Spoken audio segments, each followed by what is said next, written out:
This is Jim Minion from Two Loose Screws. I'm listening to Barbecue Central. Let's go! We'll do it live. Okay. Well, do it live! I'll write it and we'll do it live! So to get that perfect barbecue, you use wood. Are you sure it's safe? Whatever. We put the lighter fluid on, strike the match, and... Oh! Should we call the fire department? That might be a good idea.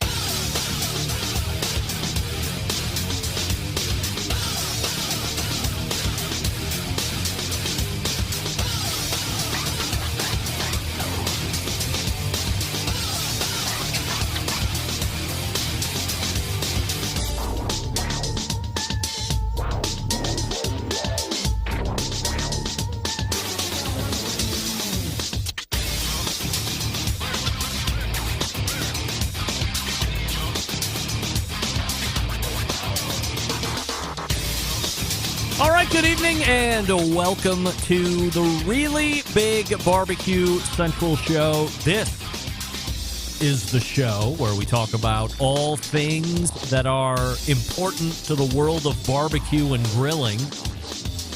This show originating from the Rock and Roll Hall of Fame city, Bomb City, USA, Cleveland, Ohio, the barbecue capital of the North Coast. I'm your program host, Greg Rempe. Happy to have you aboard here on your Tuesday evenings, a live fire fun and frivolity show. If you want to get in touch with the show, or if you want to follow the show during off-show hours, here's how you do it. You can get in touch with the show by sending an email to Greg at BBQCentralShow.com. Follow us on all the social media channels at BBQ Central Show. And be sure to subscribe to the show podcast feed on your favorite podcast platform.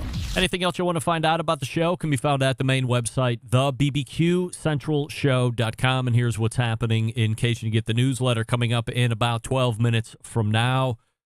We use it a lot, especially if you have charcoal-driven cookers. That's charcoal. But in the grand scheme of the charcoal industry, it appears that there is first place and everybody else. And a lot of folks don't really know everybody else. It's Kingsford and then what other brand that you might have available to you in your particular region. Somebody in Texas might have access to something that people in Ohio or people in Canada or people in Arkansas, right on down the list. We all might have access to different other brands where the Kingsford brand is universally available globally even. So what am I getting at? I'm getting at this. We're going to be talking about new charcoal. Well, not new necessarily, but perhaps new to some of you. Joey Machado, Texas Original Charcoal, 914. So we'll talk to Joey about how he got into the charcoal business. A lot of you might know the name Joey Machado. You would associate that with brands like B&B and Fogo and some other great companies. Blues Hog for a number of years. But finally had enough of doing it for other folks and bought into a business. And now he's doing it his own right. Also sells some really great cookers. So looking forward to talking with Joey Machado 11 minutes from now. 35 past the hour because it is the third Tuesday of a month. It's time to talk business and new releases and trademarks and law and all that with our pal over at cookoutnews.com, Wes Wright, rejoins the show for his monthly segment as we get ready to close out here 2023, which, by the way, rapidly coming to a close. Then we'll move into the second hour where we will find, much like a quarter from 3 months ago, to be redundant, 14 past the second hour, our last quarterly visit from Smokin' Joe's Pit BBQ trailer owner-operator Joe Martinez. Now, in this instance, it's going to be a little bit different of an interview. It's going to set up like this, where before it was run up to day one of sales, and then what was Q1 like, Q2, Q3, Q4. We've done all of that. But through the calendar year, Joe was open longer than we've actually been doing this particular Podumentary of his here in 2023.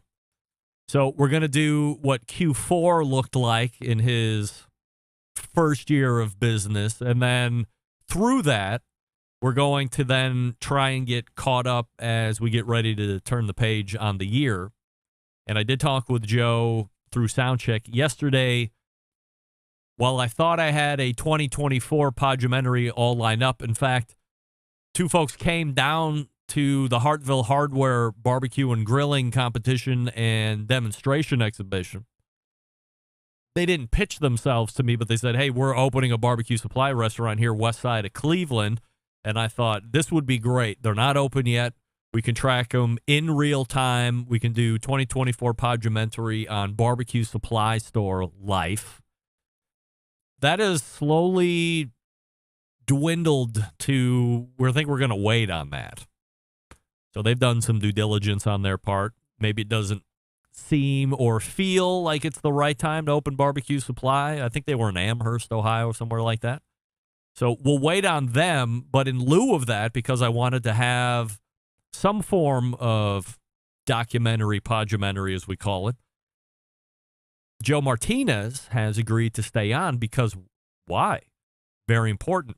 Joe has said on a number of occasions through the 2023 Podumentary that we've been doing, he's looking in earnest to do brick and mortar restaurant. What would be better than following the trials and tribulations of converting from barbecue trailer to brick and mortar restaurant owner? Setting up to be a great 2024 Podumentary with our pal Joe Martinez. And we know him already, so we have built-in love interest with Joe, of course. Closing the show this evening for the last time in 2023, a quarterly guest, a barbecue editor for Texas Monthly. In fact, the barbecue editor for Texas Monthly. And we'll be talking about a best of list because we all love lists this time of year. Daniel Vaughn joins us once again. And that's going to close out the show here this evening as we lead into Christmas, which will take place on Monday. And yes, Danielle, we will have a show on Tuesday. In fact, it is booked solid for next Tuesday already. Don't forget, you can follow me socially, Instagram, X, the Ticker Talks, and the Snappy Snaps at BBQ Central Show. We say good evening to those of you watching tonight through one of our video streaming platforms. You can go to Facebook, which is facebook.com/BBQ Central Show. You can also go to X, which is twitter.com/BBQ Central Show. Or you can watch on YouTube, which is youtube.com/@BBQ Central Show. So all the same handles, depending on what property you're going to go to on the internet. You want to do a / or a /@ if you're going to YouTube. By the way, we do have a YouTube poll question of the week. And yeah, I see you, Kinger, in there saying that I'm hitting the poll really hard with the question. But this question is a setup for something later on in the show. I'm asking everybody this, YouTube poll question of the week, guests included. Do you eat vegetables? Currently, 100% of you are saying yes, you do eat vegetables. By the way, while I am staunchly against onions at any and all costs, and I will eat them only under the most grievance of protest, I also eat vegetables regularly. I find them to be fascinating, texturally inclusive in a number of dishes, great all by themselves for the most part. So I'm a big vegetable eater, big vegetable believer, like the vitamins that you get in those, the minerals. But again, I'm not taking the week off of the poll question. It's a lead-in to a much cooler take. But I'm just drawing you in with my nonsense here. So this is where I usually hit you with an opening take, but I'm going to forego that because I have had weeks of not giving you fan feedback from shows past, and we will start with John in Michigan, who writes in, Greg, When Meathead takes the wheel, it just sucks. LOL. What the F was that? And that game show he was running last Tuesday. Regards, John. John, you know with me, you, over longevity, if you continue to give good stuff to the show, and Meathead has given well over a decade of mostly good stuff to the show, I will fall victim to it. He pitched it to me. I said, let's run with it. Little did I know it was going to be a disaster. It was. Meathead has earned himself the right to never tell me how to run the segment. He wasn't telling me, but he suggested it. And I gave him some rope. He hung himself. Terry in Ohio. Greg, the embedded correspondent segment has become my favorite part of the show. I love hearing each of your thoughts on the questions that are asked. I love that you are going further in depth on some of those as well. Kudos to you, and I think Rusty is as tough as they come, showing up so quickly after coming back from an emergency room visit on a number of days at that. Rusty, you're the man. Regards, Terry. So thank you for writing it. Joey Machado will be showing up here shortly. Before we get to him, we'll talk to you about Pits and Spits. Are you tired of settling for mediocre grilling experiences? It's time to step your game up. Do I have that somewhere? Hold on. It's time to step your game up. Step your game up. I have it. Bring the ultimate flavor and cooker to your backyard barbecues. Pits and Spits charcoal grills offer the highest quality live fire cooking experience that you can get in the market today using either wood or charcoal. Their solid fuel grills produce those classic flavors you're looking for when you have the time to fire up the grill and cook for friends and family, perhaps this coming weekend. With a large adjustable fuel tray, you can raise and lower the fire to control and fine-tune the heat. This is their take on the very popular Santa Maria-style grill. Check them out online, pitsandspits.com/BBQ Central. That's pitsandspits.com, all spelled out with the double T on the Pits and the Spits /BBQ Central. And as you're checking out, once you fall in love with that dream charcoal grill that will last generations, save yourself $150. Why don't you? Use promo code Charcoal Central at checkout. That's Charcoal Central, not BBQ Central. Charcoal Central at checkout. I will save you $150. I'll eat that off the cost of the charcoal grill that you buy. Have it shipped to your door. And again, you're going to love it for the rest of your life. And whatever live fire lover you have in your life that you can pass it on to, they're going to love you for loving them enough to give it to them. pitsandspits.com/BBQ Central. The website, Charcoal Central, the promo code at checkout for $150 off. We'll be back right after this. You're listening to the BBQ Central Show.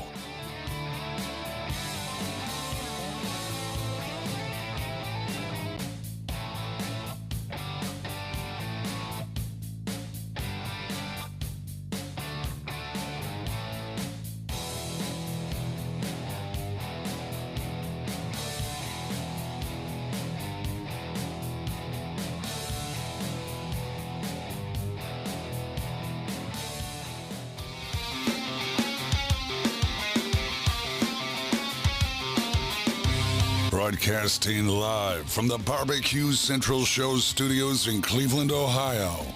You're listening to the BBQ Central Show. Once again, here's your host, Greg Rempe.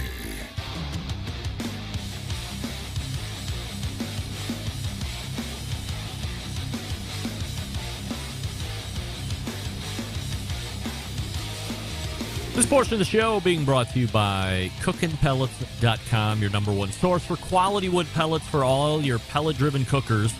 Visit cookinpellets.com for more information or to purchase. You can also visit Amazon.com or Lowe's.com or Walmart.com if you would prefer. All the great varietals of cooking pellets at Walmart, Lowe's, and Amazon, except you get incredible shipping rates over there as well. So why not save money where you can?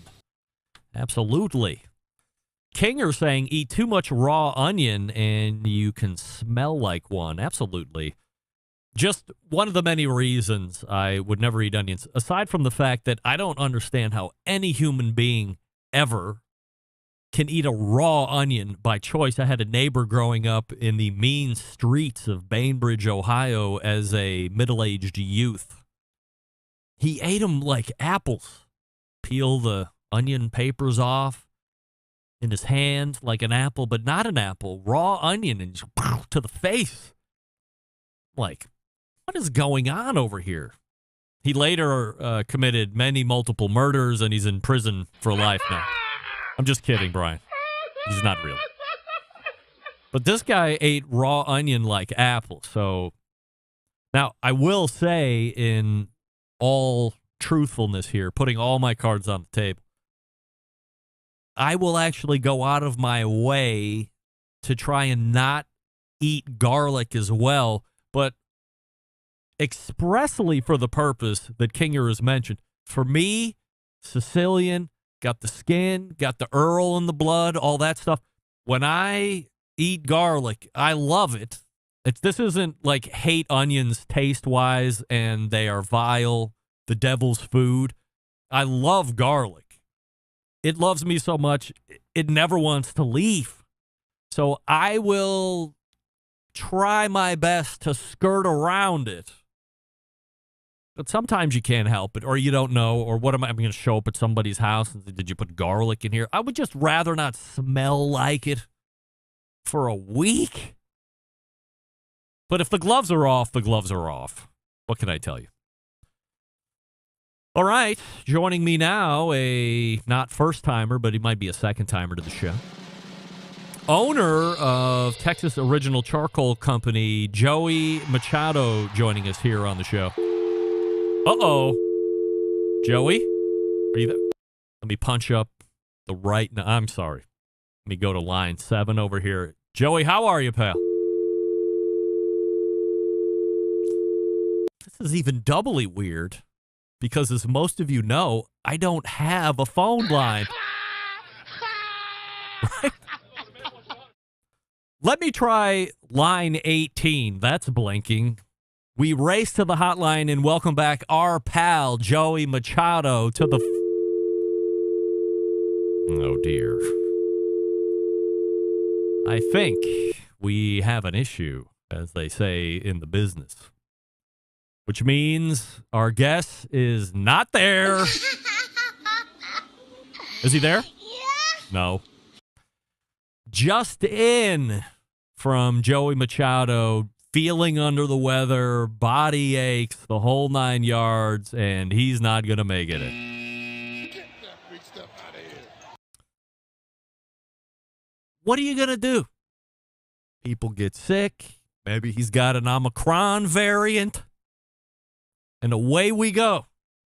So, no Joey Machado. I'll have to send him a link so he can rebook himself in 2024. Had I had even a bit more heads up, I would have tried to execute a rebook with cigar expert, friend of the show, and general sales manager over at the number 2guyscigars.com, Mr. Jonathan. But we can't do that either. So now I'm left to fend for myself. Oh, dear, what could I possibly have to talk about? Well, luckily, for as good as the guests were last week, and line them up one right after another, Meathead unveiling the worst game show ever in the history of game shows. That was great. Although, I will say this.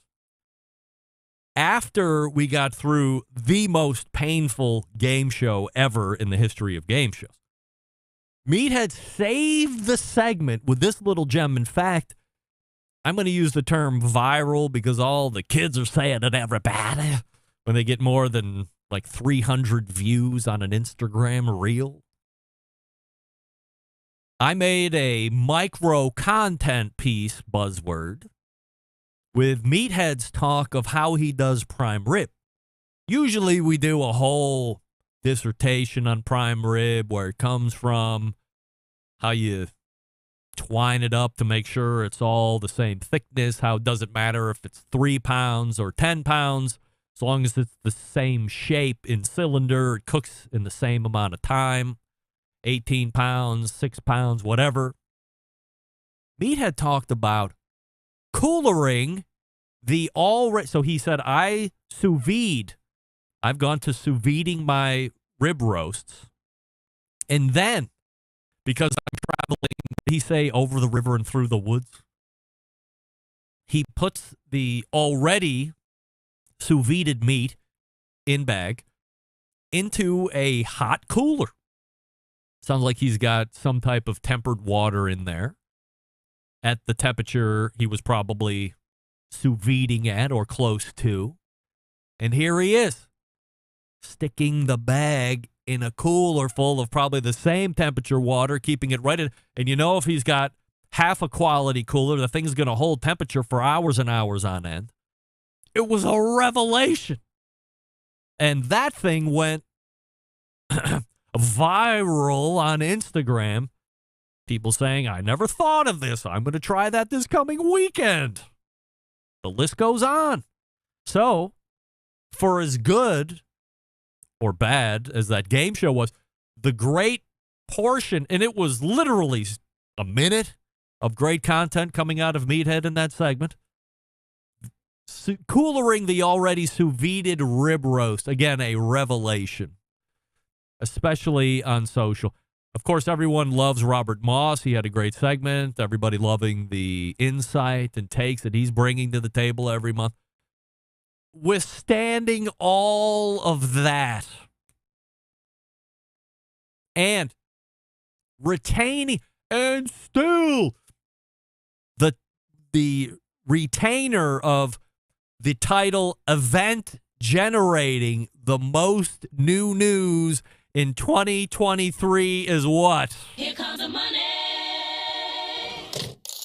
Here comes the money. Money, money, money, money, money, money, money, money. Ching, ching, bling, bling, come to cheddar. Money, money, money, money, money, money, money, money. If you ain't with the gang, then your money don't matter. Money, money, money, money, money, money. Yes, friends, Ching, it ching, is ski, ski, come Memphis profit. in May once again, or Memphis, the city in general, that happens to have competing contests. I don't even know how we can say it. The Memphis affair.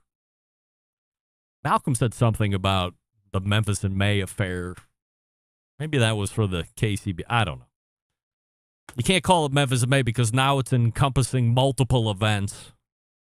However, December 14th, that would be 5 days ago, a PRNewsWire.com news release sent to me by Carrie Bringle, who was on the show 3 weeks ago now, talking about this new event. New barbecue festival and fan experience will deliver the biggest cash prize in pork barbecue history. Not saying biggest prize in competition barbecue history, although I don't know a lot of barbecue competitions in general that are exceeding a total prize purse of $250,000. Few and far between. Ronnie Cates used to run Smoke on the Water, and he was doing $100,000 contests in overall purse. I don't know what the winner was getting, and I'm not going to guess what the winner was getting, but I can tell you this. Forward Momentum, the organizers of the new barbecue festival to take place from May 16th through the 18th, 2024, at where Tom Lee Park, announced that the festival's overall prize money will be a cool $250,000, Polly, spread across a number of categories. Most important part here, because 2 weeks ago when Malcolm and Heath were on, while Heath was saying, I'm going to run with the big dogs over at Memphis in May, if that's at the Liberty Bowl or wherever the hell else it's going to be at, that's where the big teams are going to be. That's where the World Championships are going to be. That's where the auto qualifiers, if I win, are going to be. So I'm going to run there. Malcolm did happen to say, and then again, backed it up on his own podcast a week later, which I played cuts from, I want to know what the prize money's like. Well, I can tell you this. There is a $50,000 prize purse for the grand champion. 50 grand. That means, pursuant to Malcolm only, because he said in the cut that they're spending roughly $35,000 to compete at Memphis in May for the last handful of years. It was $3,500 the first year, has progressively gone up since then, and over the last number of years, it's $35,000. That means back out expenses, he's still plus $15K in the black. He's made money on Memphis in May, which I don't think anybody goes to Memphis in May with the thought that they're going to make money. Depending on how much you put into your booth or your spot, even if you win the damn thing, you're in the red. This could allow you to make money. It's $50,000 for a grand championship purse payout. Organizers believe this is the largest competition purse in pork barbecue competition history, and big news for Memphis and the barbecue community. Now, you might be saying, why pork? Why are they calling out pork specifically? Because that's all this is. This is also not brisket or chicken. It's ribs, it's pork shoulder, and it's whole hog. So I'm assuming, well, they haven't said that that's what all you're going to be cooking in this Memphis new competition is going to be pork. Otherwise, they wouldn't be talking about pork barbecue competition history. In a quote, we are committing financially in a big way to send a signal to teams that we're serious about hosting a barbecue contest that will be a world-class event, both from a team's and for a local and out-of-town visitor experience. Our mission is to attract the best teams in the U.S.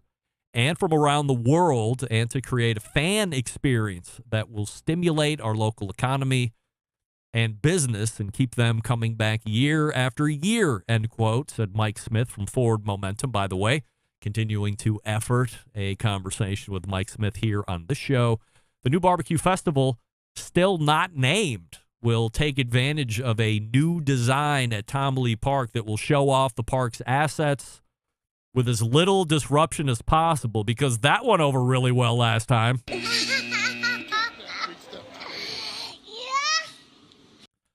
Our event is a total fan experience. Barbecue will be at the center of the event, honoring our rich tradition of barbecue in Memphis, and it will appear to a wider, more inclusive audience with live music, games, activity for kids, fireworks, and much, much more, Smith went on to say. Smith said that in January, so like in 2 weeks, the organization will launch the event's name and announce some interesting partnerships that will give pitmasters and teams more exposure to new fans and audiences, continuing to quote, "We hope to take barbecue to a whole new level. This event will be well-run, financially successful, and provide a great platform for world-class barbecue competitors. With that in mind, our entry fees will be in line with other competitions, and we will consult our steering committee who represent the teams to ensure the competition is robust and interesting for fans." Now, in my conversations with folks inside and outside of this, as we talk about this specific competition, I have heard more than once that the fees for this event will end up being less than what Memphis in May currently runs at, for whatever the average cost is. I don't know if we should use Malcolm as an average cost, but I think there's some teams that spend quite a bit more than Malcolm does. So I would say, I don't know, what, 15 grand, 20 grand on the average. So we'll see what the fees are as they start to roll those out. And what's with the holding of the name back until January? Soon enough, it will be May. I figure you want to get that stuff out. If you have a name for it already, like, why are we sandbagging it until the new year? Nobody cares about that. Get the name out there so everybody like me, can call it by its name, give you unsolicited promotion. By the way, if you're looking for new partnerships, new Memphis competition, look no further than your boy right here. I'm a hype man like no other. Forward Momentum also announced that Craig Blondest, a famed Central Barbecue in Memphis, has joined the organization steering committee. His appointment is one of many to be announced over the next few months, alongside pitmaster Kerry Bringle from Peg Leg Porker, who is a winner of numerous barbecue awards over his 31 years in the competitive barbecue world. Continuing to quote, our approach is to involve the barbecue community in how the competition is set up and judged, and to involve the business community in creating a uniquely Memphis experience for barbecue fans and tourists who would like to experience our city, close quote, said Smith. For more information, teams can contact Forward Momentum by using this email address, bbq@mempho, M-E-M-P-H-O, not nympho weirdos, memphopresents.com. That's bbq@memphopresents.com. And if you're interested in an entry form, you can go to BBQ Fest. I'm not even bothering with that. If you want it, I'll send you the link, or you can find it over at PR Newswire. It's one of the most recent ones put up. So, if you were wondering what the prize payout's going to be, Here comes the money. Here comes the money. $250,000 overall prize, $50,000 prize purse for the grand champion at the new Memphis barbecue competition that is really bidding itself to be far more fan-friendly than most barbecue competitions are. I don't know if I had it ready to go in the second take or not, or maybe it was a fan feedback. Somebody was talking about how Kerry Bringle said that they were trying to make an event that was more fan-friendly, or maybe a guest said that competition barbecue isn't a spectator sport. Traditionally, it isn't. It's not really set up to be fan-friendly for people to mill around, because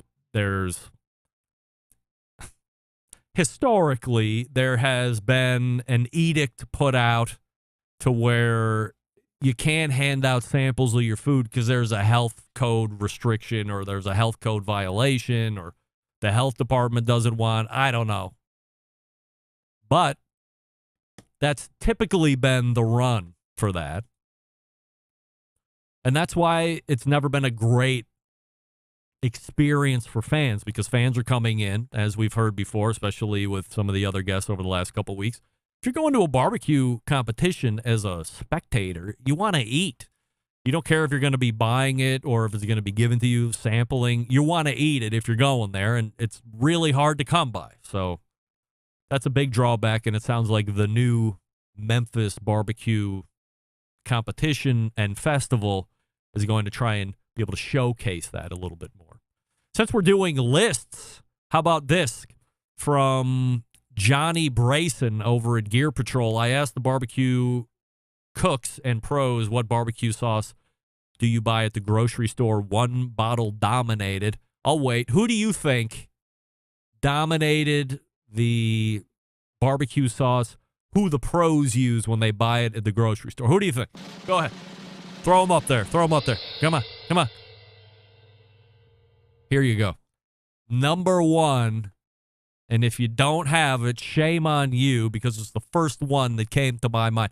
Number one, what do the pros use? Sweet Baby Ray's.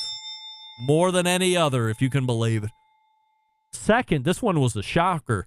Semi-Famous Dave's Rich and Sassy Barbecue Sauce, coming in fourth place. The guy that showed up here last week for his origin story, Tim Shear. Blues Hog Original Barbecue Sauce. I'm more a fan of the Tennessee Red between the two. Actually, if I have my druthers, I'm mixing 75% Tennessee Red, 25% Blues Hog Original, and that's a tasty sauce. And then number 4 was Head Country, the Original Barbecue Sauce. Let me make sure I didn't miss any there. Head Country, yeah. So those are your top 4. Sweet Baby Ray running away with it. Over 50% of teams saying they buy Sweet Baby Ray's. Famous Dave's Rich and Sassy, never had it. Blues Hog Original, and Head Country. And we thank Joey Machado for showing up this past segment. I'm just kidding! Wes Wright is ready, though. I know this because I can see him right in my switcher. By the way, a shocking update to the YouTube poll question of the week that we'll get to here in a second when we ask Wes.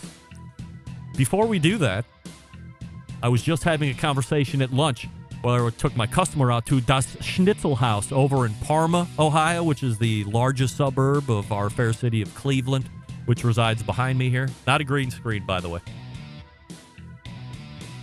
He said, if I don't want to get a pellet cooker, and I'm looking at a ceramic, which one should I get? I said, I know exactly what. Prima. Now, be prepared to spend a little money, but be prepared to save in the long run. Why is that? Because you're getting two grills in one. You're getting one that operates at ridiculous low and slow temperatures, and it does it exceedingly well. Now, it also doubles as a high heat cooker. So if you want to grill, you want to do pizza, you want to move the coals off to the left and the right side, you can do a little indirect. You can move the coals all the way over to one side completely and have another side completely without coals and do a real two-zone fire, which is really where the oval shines. You can't do a true two-zone fire in a round ceramic cooker. But oh my goodness. I mean, I got 4 inches of snow on the ground right now. It's cold like Mike, but it's going to be 50 tomorrow, so we'll take that. But if I was outside cooking right now, doesn't matter how cold it is. Ceramics warm up, fuel consumption reduces. Man, it's great. Multiple cooks out of a single load of charcoal. Only sold through dealers, primogrill.com. Find a dealer near you.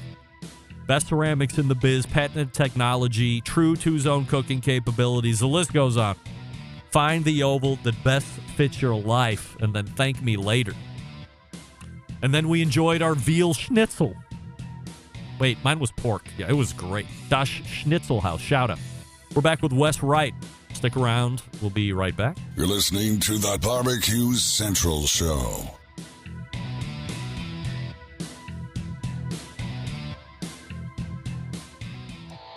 Howard Stern, Jim Rome, Dan Patrick, and Greg Rempe. The Mountain Rushmore of talk show entertainment. Now, let's get back to the Barbecue Central Show.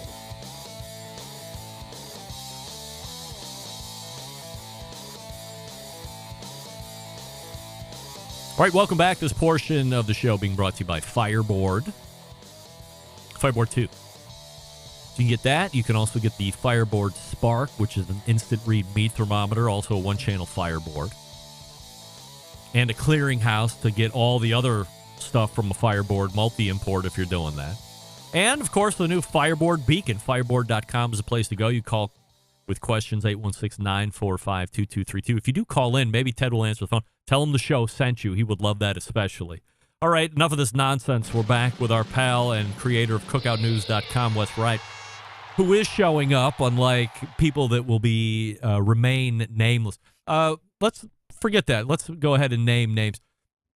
Wait, I'm getting ahead of myself, Wes. I apologize. We have a YouTube poll question of the week. It's a loaded YouTube poll question of the week at that, but sounds simple enough.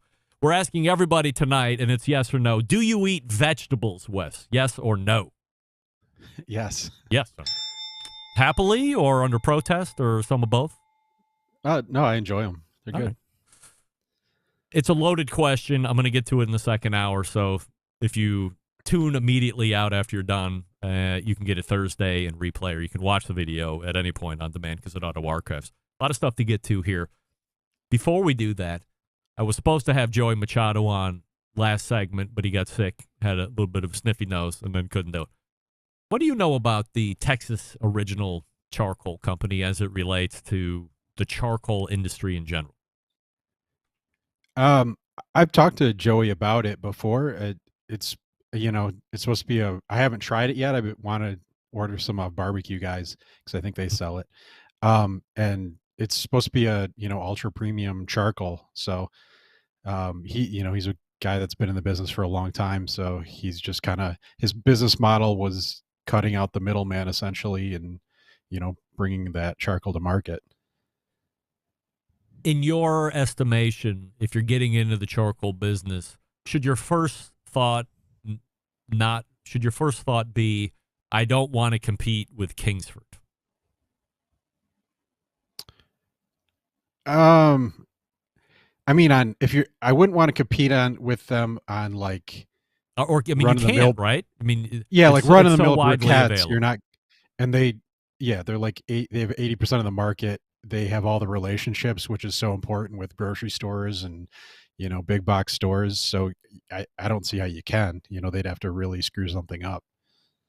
So to be successful, you are finding a better niche than what is in essence every other charcoal the way I've understood it, I was going to ask Joey this last segment. There's a few companies that seem to be making most of the charcoal. So if you're not digging through the back of the bag to find out where it's coming from, or they're not telling you, it's not like there's 483 different original charcoal manufacturers. There's a few companies that seem to be making most of the charcoal. Yeah, that's the way I understand it from, talking to him and what I've read. A lot of it's like white labeled. But yeah, I mean, if you're going to compete with Kingsford, you either got to go even cheaper or you have to go premium, I would think. One of the two. You can't just make a comparable briquette. Big news. Big news. I knew it was coming down the pike, and I held it close to the vest. I just didn't know exactly when it was going to be released. But the biggest news of this past week, and perhaps since you were on last time, is that Blackstone is unveiled. I mean, they. We'll get into that here in a second. They unveiled past Friday a pellet cooker griddle combo, first of its kind on planet Earth that we know of. So, what can you tell me about what I guess in essence could end up being a new flagship product for them? Yeah, it looks like a cool product, and it's their first step into pellet grilling. They're so entrenched in griddles, although they do have some like small gas grills they have too. But it's, it looks like a neat product. It's a Lowe's exclusive, which I always am curious on those exclusive relationships, because Lowe's has a lot of really nice Blackstone griddles. I don't know if you've looked at their selection, but like the knobs all look good and they look refined. They have that, omnivore cooking plate that's supposed to be, the best out there. So it retails for $11.99. They announced it like it was going to be released, but I'd search every probably 30 minutes to an hour and I can't find it on Lowe's. I can find the cover for it on Lowe's. Though, I don't think it's being technically released until after the first of the year. Oh, is that right? Okay. Yeah, that's news. That's news to me. I don't know. That's kind of a missed opportunity in my opinion, because you generate buzz and then people find it. And I can tell you from my own website, like Google's pushing out my article on it pretty heavily, and there's nowhere anyone can go to buy it. So by the time it's actually released, people have short attention spans, and you run the risk of they just move on to something else. This was supposed to be kept under wraps until this past Friday. I alluded to it and didn't want to bust it. But earlier in the week, last week, there were pictures of it leaked. Fake leak or real leak? What do you think? I think it's real. I think that's a theme we're seeing amongst that one. Go bigger, go barbecue. Shout out. He sent me the picture and said it looked like Lowe's from some of his background he did, which obviously it is. But we're seeing that with the Trager Flatrock. Trying to think, there are a couple other grills that have been released. When you have like a wide distribution, if you're just some guy working in the back unloading grills, you see something cool, you're going to snap a picture, right? It's with so many stores, it's hard to keep that under wraps with that supply chain. I was messaging back and forth with the VP of marketing over Blackstone, and tongue in cheek said, "Who gets fired for the leak?" And his reply back was, "I would rather be leaked than never be leaked at all. So at least it's showing that there's an interest and people would generate buzz over it." Part of me buys into that, but the other half of me is like, if you're really trying to keep this under wraps and somebody leaks it out there because everybody wants to be first here anymore, that's kind of a pisser. I would be pissed if I was really trying to keep it under wraps until, plus you're building the social media, tune in on 12:15 and showing little flames and trying to build all this hype. Well, meanwhile, your dick's already out. Yeah, I think there's two schools of thought. I could go either way. I feel like a lot of grill companies are more and more like tech, especially when you look at Traeger and how they were, the trajectory they've been on. But that's something that's really popular in the tech industry is fake leaks. Somebody finds a phone somewhere, but not really. So you can get out these features, and then people, I think it's a fine line between your competitors seeing something, but usually there's a long development cycle. So I don't think that's a real thing there. But you get all the features out there, and then hopefully it builds up hype, and people stand in line at an Apple store for 3 hours. I think that's the idea.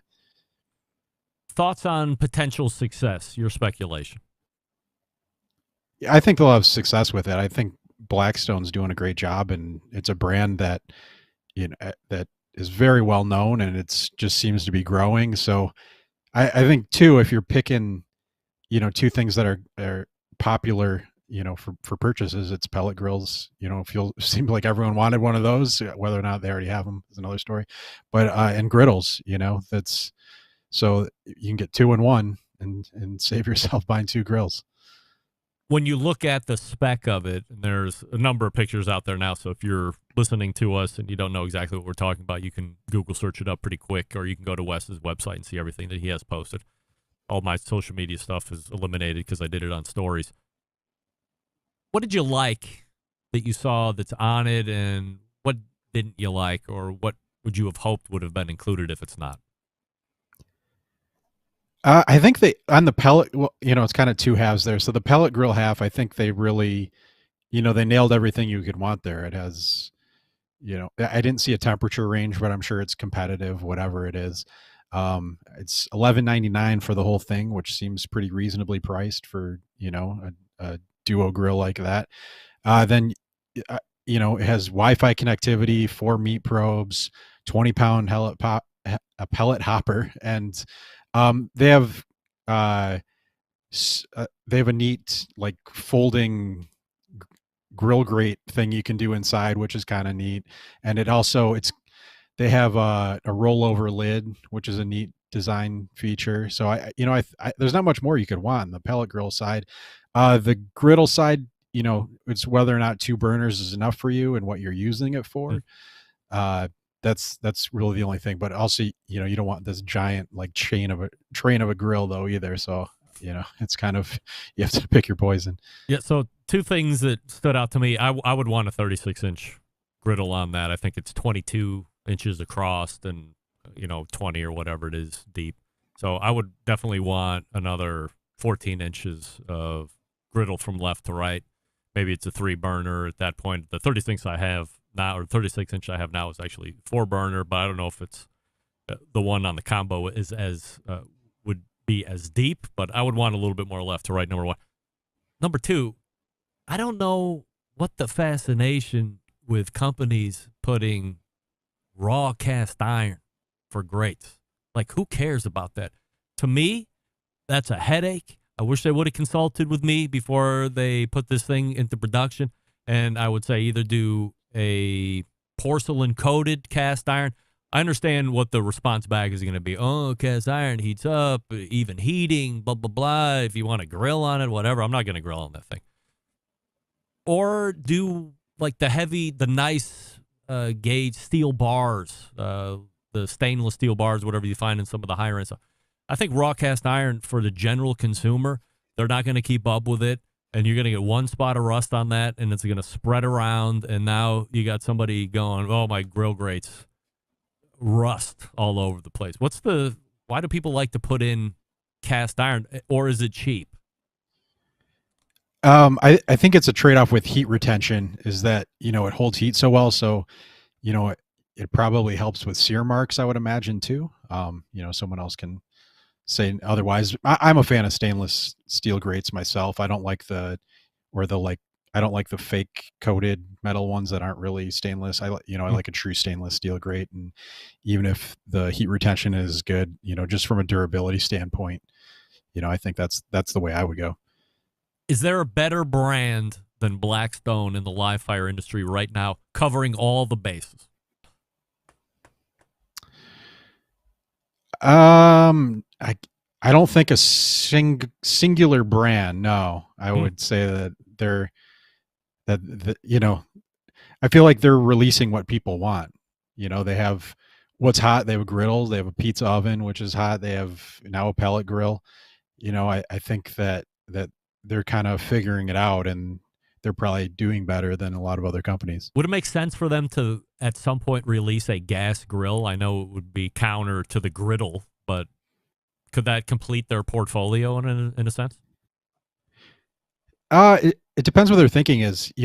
I think if you look at the trends, gas grills decline every year, even though they're overwhelmingly still the most popular grill. So it's whether you're betting on the future of that, or other materials about why a griddle is so much better and you don't need a gas grill. So it'd be kind of funny to release a gas grill, because then you have to figure out your messaging there. But I think that they're having enough success just pushing that a griddle can do everything, that a gas grill can for the most part. So they do have little gas grills. I think they could easily make a big gas grill. I don't know. I'd be pretty surprised if they did. I did see in one of the promo videos where they were obviously reverse searing a tomahawk in the griddle or the pellet cooker side, and then they had the griddle on, and they just went from one side, boom, slam the tomahawk down on the griddle side to start getting the sear, get that crust on it. So that was a pretty cool thing. Switching out of Blackstone, let's go to Traeger for a second, since we've already mentioned them. They had a fairly large recall on their newest item, which happens to be a griddle called the Flatrock. What can you tell us about that? From reading the release on it, it sounds like some of the labels on the control knobs for the gas burners were mislabeled. So my guess is off isn't really off. It's on. So I think that's what the replacement is that you can contact them and they'll send you a new knob that's properly labeled. Is there a fire hazard with that, or are you just burning through liquid propane because it's not technically off? If you thought it was off and you were just had an open fire, I think that's probably a no-no. That'd scare me, at least, to just have a burning gas grill outside. Any predictions for Traeger in 2024? Cookers, acquisitions, accessories, stuff like that? Yeah, I think, they've redesigned the top of the line, their timber line. They redesigned the ironwood. I think they're going to release a new Pro, which is their entry-level Wi-Fi connected grill. I think we'll see that same style trickle down to that. I'm guessing in 24. Ready for my guess for Traeger? You heard it here first. Gas grill. Yeah. Oh, really? Yeah. Book it. Masterbuilt has brought 2 new grills to market. One might be a bit of a revamp, but the other one is new. So the first one I'd like to hit is that gravity cooker, which is, in my estimation, probably the best item that Masterbuilt has really ever made. It seems to have seen a lot of success. It seems to work pretty well. What can you tell us about that one? Yeah, it's neat. I have a gravity series that works well. I have some minor complaints, but overall it works well. And it's actually, the way they built it is similar to their portable charcoal grill, which I have one of those too, where you have a little compartment on the side that you load with charcoal, and then you light it, and then there's a fan that controls it, and it works just like a regular grill, except you just set the temperature. And it's charcoal, so it works well. Even their portable works well. The only real downside is it can get a little hot next to that box, so you don't get great uniformity. But I think they'll have success with that. And I agree, Masterbuilt, their gravity series is really the best thing they have going and ever have. What was the second cooker they were doing? It's called I want to say XT, Gravity Series XT. So it's bigger, and then from the Connected Joe, they took that controller and put it on it instead of it's kind of crappy, the one they have on there now. And then it's a redesigned manifold, so you don't get flare-ups. So is Masterbuilt the ones that created the Connected Joe? Like they have the technology on that? They own all that? Yeah, I mean, they have a patent for it. Is it a different company that does it? Yeah, according to I think the Primo Grill interview that I listened to on your site, that it was shopped to them, but they do have a patent on the technology. I've read the patent, so interesting. I didn't know that CES was such a hotspot for grill manufacturers or grill sellers to showcase their new wares. Did you know CES was that hot? No pun intended. No, I had heard, a grill or two maybe in history being released there. Maybe I don't track CES that much. It always looks like a cool, fun time, with all sorts of gadgets and stuff. But yeah, I mean, two different, grill companies releasing grills there. So that's an interesting trend to follow. Let's look at a 2023 recap. Best thing that happened in the business of live fire in 2023. I'd have to go with what WC Bradley's doing. They bought Pit Boss and under Danson's. Oklahoma Joe's, they have some really cool stuff that just came out, and another thing in the pipeline that'll be in early January. Then they also released that new electric grill brand that'll be at CES. I just think, even with Charbroil too, they have more outdoor kitchen options. I think they're just really, doing a great job. So I think that's, to me, the best thing in 23. Worst thing that happened in 2023. Weber being taken private. I'd say, that happened early 23 because they were plummeting. And I we miss out on a lot of information there, and we'll see what happens. In your best guess, biggest news item that we'll see in 2024? I think actually it'll be with Weber, and I don't know, maybe me personally, I think this is neat. I don't know if everyone else is on board, but I think they release a smart gas grill in 24 where you can control it with your phone, all the burners run off electronics. Wow. I think that's a pretty big story and transformative for gas grills. Wes Wright is running cookoutnews.com. Make sure you're over there multiple times a week so you can see what's going on. You can find him here on the third Tuesday of every month, and we look forward to starting off January 2024 with some new hot news. Wes, appreciate the time this year and all the segments, the great information. We look forward to continuing it on next year. Yeah, sounds good. As always, thanks for the time, Greg. You got it. Wes Wright. Killing it as always, of course. So we thank him for joining us. Trying to think of what my 2024 prediction is going to be. I'll write that down, and then we'll talk to the embedded correspondents next week, as it's week 4 already, if you can believe. All right, we'll wrap the first hour. Stick around. We'll be right back. Continuing to produce incredibly mediocre content in an exceptionally professional way. You're listening and watching the Barbecue Central Show. Once again, here's your host, Greg Rempe. And we thank Wes Wright for joining us last segment. Cookoutnews.com, his website. Alan F. saying prices for Weber products are outrageous. It seemed to happen when they were going public. That also happened to be in pandemic times, and pricing on everything went outrageous, still outrageous.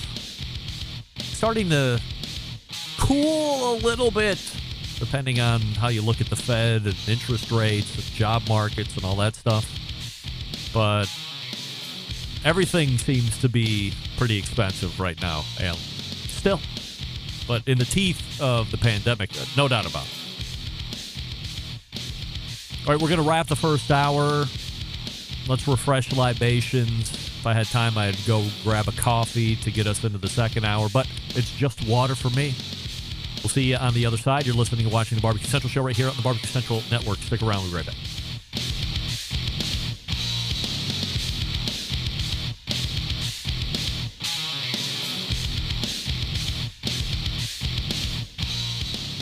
John Dawson of Patio Daddy-O Barbecue in Boise, Idaho, and I've got it locked on the 50,000 gigawatt blowtorch of the internet that is Barbecue Central. Happy to have you aboard here for the really big barbecue show. We cook because we have to, and we grill because we want to. Hit me! Fine, how's it going? You have a great show. I'm a big fan. Boing. So what seems to be the problem here? This man looks like he's dead and he's in the crackle. Charbono! It's all about the Charbono, dude! Succulent fish. What? He ate 2 feet for wieners. Oh, listen, Liberty, shut your face. I'm shaking like a dog shit peach seeds. We have top men working on it right now. Top men. And just like that, we are into the second hour. It's the Barbecue Central Show, where we talk about all things that are important to the world of barbecue and grilling. Doing it here from Palm City, USA, Cleveland. If you're missing the first hour, it was a good one. You almost heard an interview with Joey Machado from Texas Original Barbecue Company. Instead, it was me talking about the new Memphis barbecue contest and festival. If you're like, why the hell won't you just name it already? Relax, because at some time in January, they are going to announce the name of this competition or festival event. They are promising, from what the PR Newswire article is, the largest payout in pork competition history. Here comes the money. Here comes the money. $250,000 overall prize. $50,000 going to the winner. So if you missed anything in the first hour, Wes Wright was after the Memphis segment catch-up, as that continues to generate new news week in and week out. That's why you're hearing it on the show. It's just the new news. I can't get away from it. I want to get away from it. But when you generate new news, I'm good. I'm going to talk about it. I'm going to do a whole segment on it, for crying out loud, because I can do that. Pulled sound, pulled theme music. From now on, whenever we talk about money, Here comes the money. Here comes the money. you know that's dropping. When people say it's not about the money, Here comes the money. it's about the money. Here comes the money. Still to come. Sorry. What I meant to say was, if you missed the first hour, it's recording, so you can get the podcast tomorrow, early morning. If you love to watch it, you can watch it immediately after the show ends once again, because it auto-archives. I have nothing to do with that, but I can control the release of the podcast feed. That's why you get hour number 1 tomorrow, hour number 2 on Thursdays. And we'll talk about Friday here in just a second. Still to come on this show this evening, Joe Martinez of Smokin' Joe's Pit BBQ joins us for the last time for his 2023 fourth installment of the Podumentary. Closing the show, Daniel Vaughn from Texas Monthly, his last quarterly appearance here in 2023 as well. We say good evening to those of you watching tonight through one of the video streaming platforms. You can go to facebook.com/BBQ Central Show. You can go to X, which is twitter.com/BBQ Central Show. You can also take in the show via YouTube, which is youtube.com/@BBQ Central Show. We also have a new YouTube poll question of the week. And I'm asking everybody, do you eat vegetables, yes or no? 87% of you are saying yes. 13% of you are saying I am a vegetable eater, if you miss it in the first hour. Lover of most vegetables. Definitely a hater of onions. Don't want any of that. But outside of onions, and if I can steer away from the garlic because it collects with me, and I did see somebody say take a shower. I mean, come on. I'm almost 2 shower a day guy, sometimes 3. So I'm definitely showered, manicured, smelling well. Come on. I can't help it that I'm custom made. I can't help it that I look good, smell good, can dance all night long. I can't help it. So I'm showering very well. Believe me. But I will try to avoid garlic if at all possible because it does hang out. But there's nothing I can do about it. I try. I don't know what else to do. Rub pennies underneath my armpits. Does that work?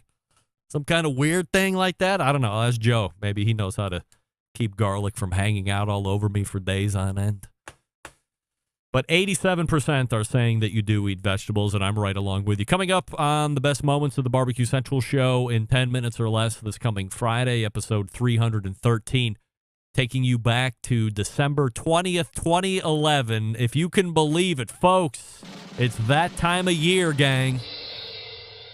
We are now less than 1 week away from the Christmas holiday, so this coming Friday, John Solberg brings to you the yearly renewal of the most popular barbecue and grilling Christmas song ever to be performed on the face of the earth, and it was done live, no less, in the original Barbecue Central Show studios in Euclid, Ohio. I bring to you the 12 Days of Barbecue Christmas. Just a bit of history here. Old friends of the show, Logan Hendrickson and the Pizziolas, Matt Frampton, were on a barbecue competition team together named what? Hot Grill on Grill Action. One of the best competition team names ever. An all-timer. They were on a competition team together. Also, I believe Ryan Amos was on there. There was another guy. I apologize, other guy, but I can only remember 3 evidently, but there was at least 4 guys on that team.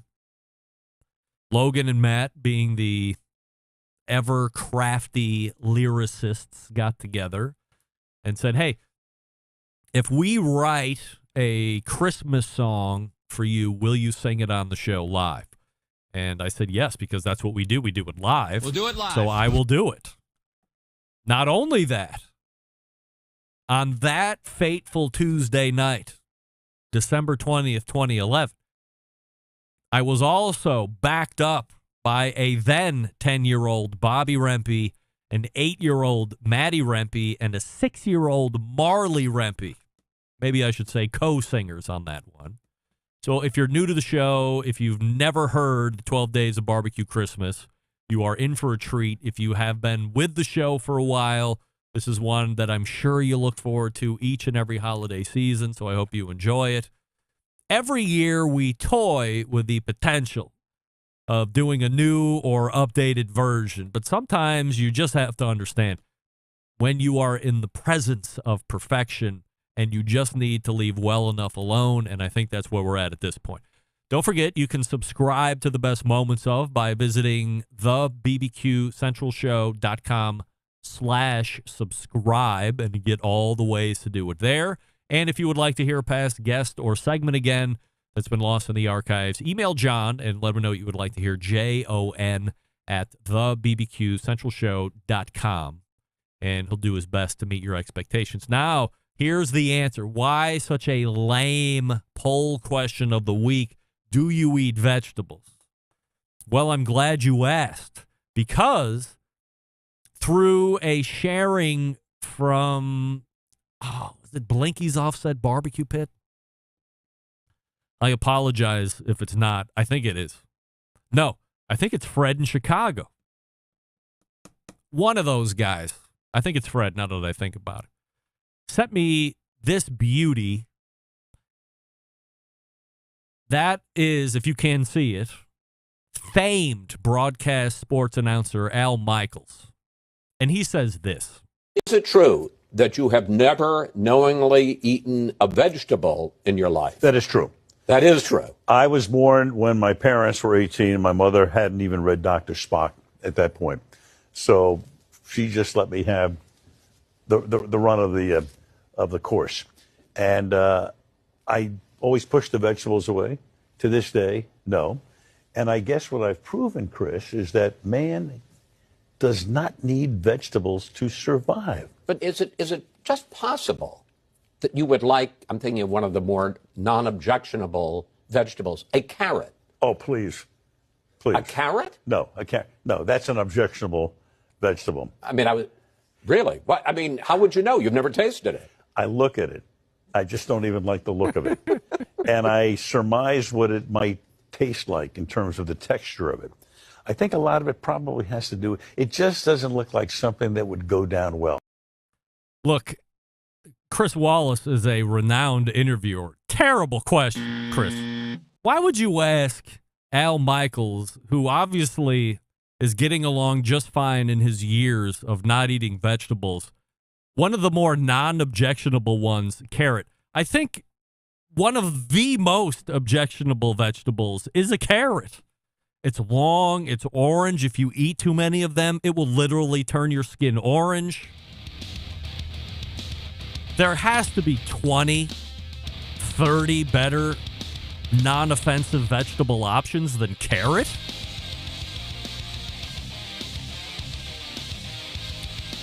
Jason King has it right. Al Michaels, the originator of the carnivore diet, saying no. I hate it when I do that. Saying no to vegetables. Only beef, only meat, only carnivore. Wonder if he would eat like a pork ragu. Does he eat spaghetti? There's vegetables in spaghetti sauce, but it's because it's not a full tactile, textural vegetable. You can get away with that. I got to get Al Michaels on this show. I think Amazon kicked him out of doing play-by-play because he seemed disinterested in doing his job, if I read that article correctly. If not, my apologies. Smokin' Joe's Pit BBQ is ready to go. Before we get to him, we're talking about Franklin's barbecue pits, and we're talking about how I can save you $400 now and up until the end of the year on a new Franklin barbecue pit. How? You go to a authorized, certified dealer of Franklin barbecue pits and say, I would like to buy that pit at retail minus the Barbecue Central Show discount of $400. Or, number two, you go to the website, franklinbbqpits.com, and you can just buy it right there. They'll ship it right to your driveway. They will subtract $400 off. I don't know if these pits will ever go on promotion again. For as great as Aaron Franklin is, not somebody that you associate with brand-wise as giving a discount. So take advantage of it while you can. Primarily made of quarter-inch American-made steel. The thickness guarantees that heat retention is of top priority and availability, which is key to great-tasting barbecue. But don't wait any longer. Christmas is coming. Save $400. Say, hey, honey, I bought this cooker and I saved $400. Christmas present to us both.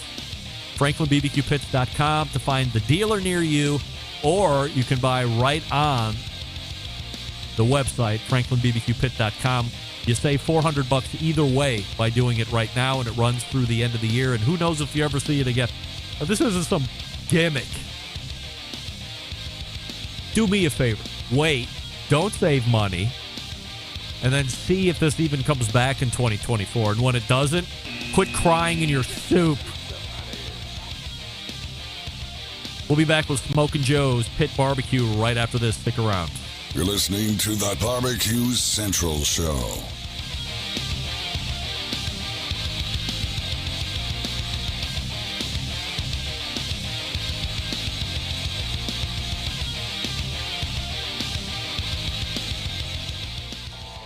Howard Stern, Jim Rome, Dan Patrick, and Greg Rempe. The Mountain Rushmore of talk show entertainment. Now, let's get back to the Barbecue Central Show. And we welcome you back. This portion of the show being brought to you by Pit Barrel Cooker, the most unbelievable outdoor cooking device on the planet, currently available in 3 sizes. Doesn't matter if you're a beginner or a professional, it's a cooker you want to add to the arsenal. But wait, there's more.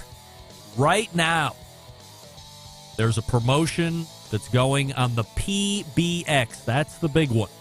So if you use the code Xmas PBX, all one word, Xmas PBX at checkout, it reduces the price of the cooker to $299.99 and free shipping. We love free. Once again, you want the PBX cooker and you're looking for a screaming deal. This is where it's at. Xmas PBX, all one word, Xmas PBX at checkout will reduce the price to $299 and they ship it to your door for free. Any questions, go to pitbarrelcooker.com. Let them know what you would like to ask. They will answer, and then away you go. Tell them that I sent you, won't you? Kicking off the second hour tonight, the owner-operator of Smokin' Joe's Pit BBQ food trailer in El Paso, Texas. He has been the focus of the 2023 Podumentary series, and, of course, sharing all of his visits through 2023. And they are the good, the bad, and the ugly of operating a barbecue food trailer outside of the business. He continues to be a prolific YouTube content creator, where as of 12/16, he had 257,000 subscribers.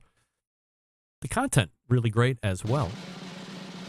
We welcome back our pal, Joe Martinez.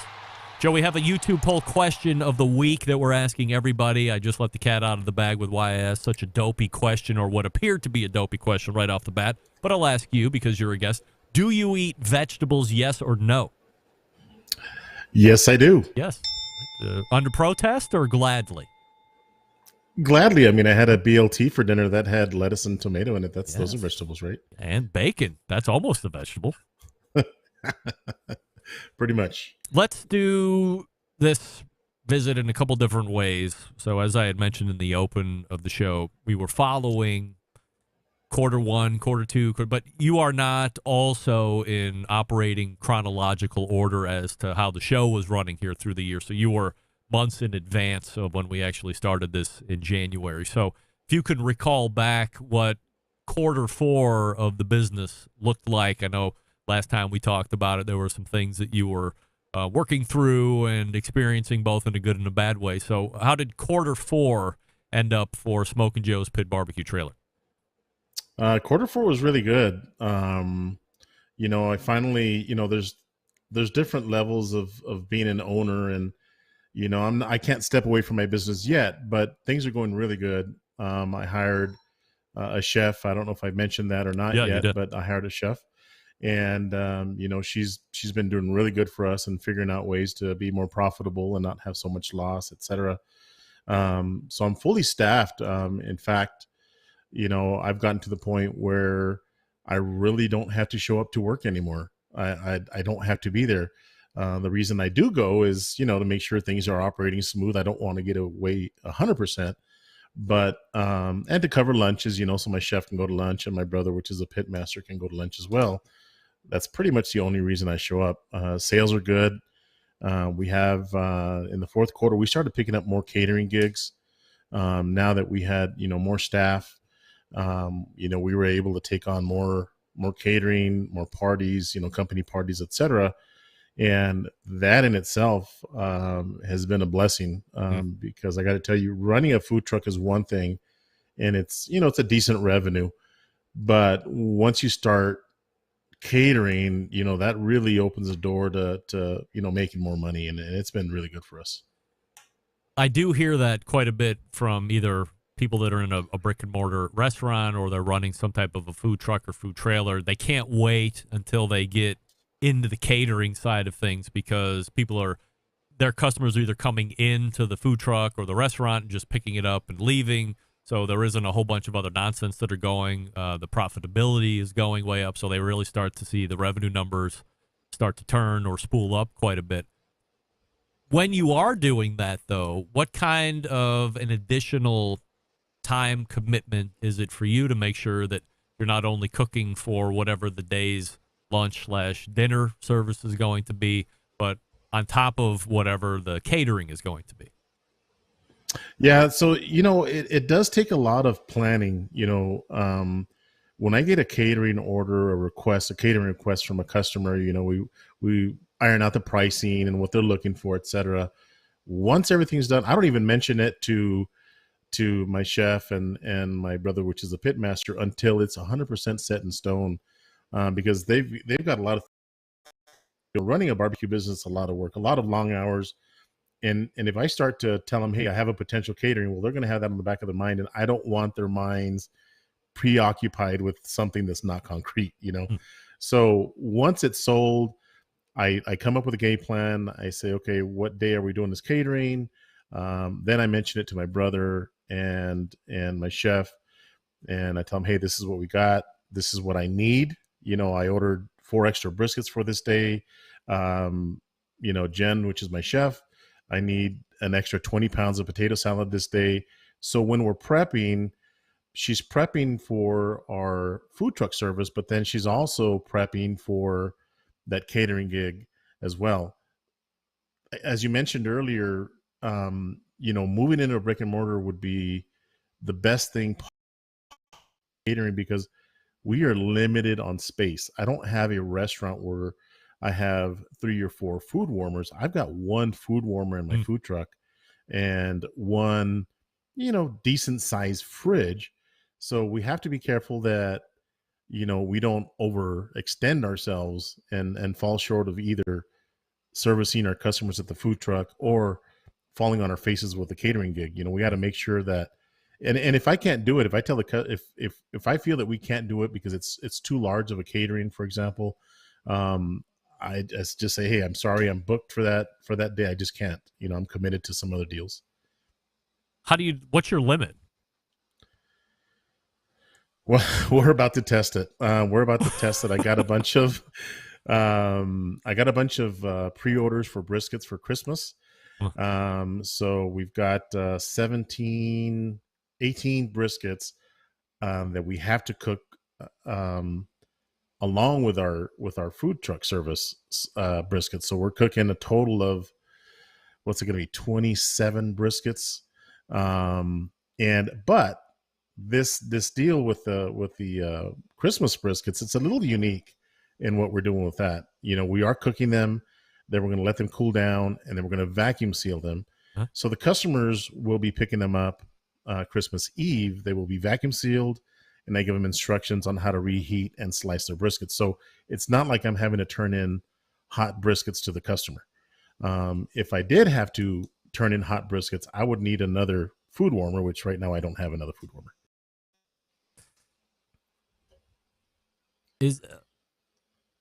I just had a great question to follow up with when we were talking about your Christmas briskets there.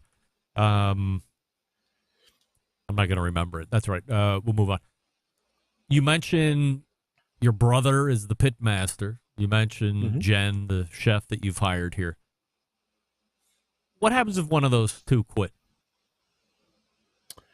Then I have to step in, and fill their shoes. And I did that. It's crazy that you say that, Greg. It's like what happened at the food truck. So my brother, I'll tell you this quick story. So my brother caught COVID from one of our customers. It's crazy. Long story short, he was out. And so I had to step in. And my brother obviously is a pit master, so he's cooking all the meats and cutting every single meat that leaves that food truck. But he can't be around us, obviously being positive. So I stepped in for a few days. Well, on the second day that I stepped in the food truck, again, we're only open Friday and Saturday, so it's not terrible. But 3 days in the food truck, which is Wednesday, Thursday, Friday, my chef also gets COVID. And I'm like, now I'm in trouble. So I'm a big believer in cross training, and that's probably my past corporate life and job. So my cashier stepped in and did my chef's job, and I called in my daughter to come work as a cashier. So we were able to, and you know what? It was so, I don't want anybody to get sick, but it was so neat because my cashier actually told me, I kind of like doing this better than cashiering. And I was like, great. That means that there's a future for her in the kitchen once I open up, God willing, a brick and mortar. There's a future for her. We got a spot for her in the kitchen. You reminded me of the question I wanted to ask you before when you're talking about pushing the limits of the catering and stuff. I'm not saying this in a dick way, but you say you're open, the 3 days, Friday, or was it Thursday, 2 Friday, days. Saturday, Friday, Saturday? Friday, Saturday. Can't you use all the other days to do a boatload of catering and then just focus on the truck Saturday and Sunday, or Friday and Saturday? Yeah, we can, but you know what, Greg? It's crazy that the majority of our catering gigs are on Friday and Saturday. Parties or company meetings, etc. They're on those days. Now, do we get catering gigs on our off days? Absolutely. We had one recently where we had a large bank ask us if we could, take our food truck and serve their team. So this was the very first time we've actually moved our food truck. I mean, that food truck, it stays at this food truck park and we never move it. I moved it one time when I had to go get it re-inspected. But we don't move that food truck at all. And we moved it for this catering gig. And this was on a Tuesday, on a day that we normally have it as an off day. But we fired up the food truck and went and served some food to a pretty large bank here in town. Through the end of that first year, what are we looking like in expenses? What are we looking like in revenues? And do we make money at the end of year one for Smokin' Joe's Pit BBQ? So did we make money? Yes, we made money. We were able to pay everybody's salary, and there's money that's left in the bank at the end of the day. We were able to generate like $350,000 that first year in business. And I don't mind sharing my numbers, and I'm not sharing my numbers to brag. I'm just sharing my numbers so that everybody knows what you're going to face in the food truck business. And you would think, okay, well, $340,000, that's a pretty penny. It's over $250,000. Well, it's not. There's not a whole lot left over. There's food cost and I've got salaries to pay, et cetera, and just cost of running the business. I like to reinvest my money into the business, whether it be buying equipment, if my chef needs a new scale, if she needs a new immersion blender, whatever the case may be, I reinvest the money into the business. But yes, thankfully we did make money. The first year, you hear of a lot of businesses that struggle. And if they say that if you make it the first year, then you're in good shape. And, again, we made money, but we're not getting rich yet. I'm not at that point yet, but hopefully soon in the very near future, that'll happen for us. Can you make more money if you were open Wednesday, Thursday, Friday, and Saturday, or is it just not that easy? Because I remember having somebody send me an email after last visit, and you had mentioned you had hired the chef. They were like, holy shit, this guy is generating enough revenue off of 2 days to hire a chef to take over all these responsibilities. Like, this is insane. So to me, I'm like, well, he's doing really good on 2 days. Why not double down? And now we're sniffing towards 700, 750 grand. And this 350 was a total revenue number, or was that what you made out of expense? That total revenue. Okay. Yeah. So is more days more money, or not necessarily? Yes and no. So yes, it would be more money, but again, I would have to hire, and it's not a bad thing, but as you mentioned in the introduction, that I do operate a YouTube channel as well. So I'm still making quite a bit of money through YouTube. So I take those days, and I'll take this past weekend, for example. I was curing some bacon for a YouTube video. I finished that video today. I'm aging this brisket that's right here behind me, so I'm watching that like a baby. I released a video where this morning that I had to edit last night. So there's a lot of work that goes into running a YouTube channel as well. Yep. But I'm willing to put YouTube aside and not spend as much time doing that to be able to open up, an additional 2 days. Now, one thing to remember in a barbecue business, just because it's been Thursday doesn't mean that there's no work. Thursday is our prep day. So we are prepping like crazy all day. Now, would it be nice to be open that day? Absolutely. But there's several factors that are keeping me from opening up on a Thursday or Wednesday. And the biggest thing is that El Paso, Texas, even though we are in Texas, people think, okay, barbecue is Texas, right? El Paso is not a big barbecue destination. I'm trying to change that along with, a few others in town. I'm not alone doing this, but we're not at the point of, some of the barbecue joints in Austin, Texas, for example, that are busy 7 days a week. Now, going forward, if and when we do open up a business, that's going to change. We will be open more days for sure. What do food costs look like going into the new year? Food costs, believe it or not, has gotten pretty bad. And I say bad, I had my food costs down in the 35% range. And, being barbecue is really expensive. Meat's expensive. But, prices have gone up, on turkey, briskets. If a brisket goes up 50 cents a pound and, do the math, there's an extra $700 that I'm paying for those briskets, for example, but I can't be changing my menu prices every time the meat prices go up. That's probably one of the hardest things is, can I have a moving target, a moving menu?